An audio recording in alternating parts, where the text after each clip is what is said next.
Sir अब कौन से स्टॉक्स रडार पर हैं? स्टॉक्स में एक पहला स्टॉक है जो आपके लिए रडार पे, वो है सेजिलिटी। ये वो स्टॉक्स जहाँ पर खरीदारी करने की राय है।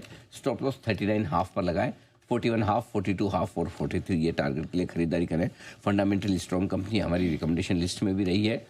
हाल ही में कंपनी का ऑफर फॉर सेल आया, तब 47 और 48 रुपये के दाम से ये नीचे गिरते गिरते 40 के नीचे आया था।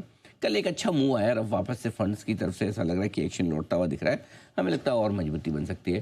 फंडामेंटली बढ़िया मजबूत जो mid cap small cap stocks हैं वहाँ पर एक्शन बढ़िया होता दिख रहा है। ये खरीदारी करने का एक मौका दे सकता है। शंकरा बिल्डिंग जो स्टॉक हमारे रिकमेंडेशन लिस्ट में भी था, कल कुछ बड़ी ब्लॉक डील्स हुई थी, 9% हिस्सेदारी प्रमोटर्स ने बेची है। यहाँ पर ट्रेडिंग के लिहाज से अगर आप करना चाहते हैं तो 980 के स्टॉप लॉस के साथ 1015, 1025 और 1040 के टारगेट के लिए कर सकते हैं।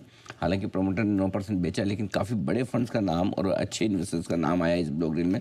200 करोड़ की ब्लॉक डील थी जिसमें सिंगुलरिटी इक्विटी फंड और दूसरे बड़े इन्वेस्टर्स ने खरीदारी की है।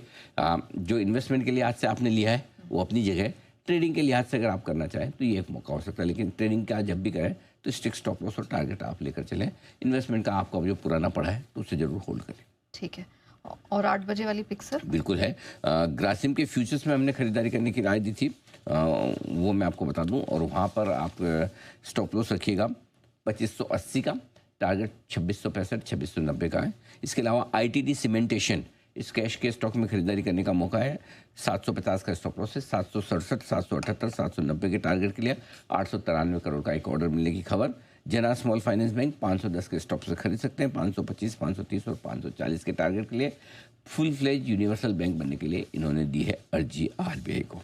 ऑलराइट, चलिए ये स्टॉक्स हैं जिन पर दिन भर नजर रखेंगे, लेकिन आइए थोड़ा सा मार्केट का सेटअप भी समझ लेते हैं।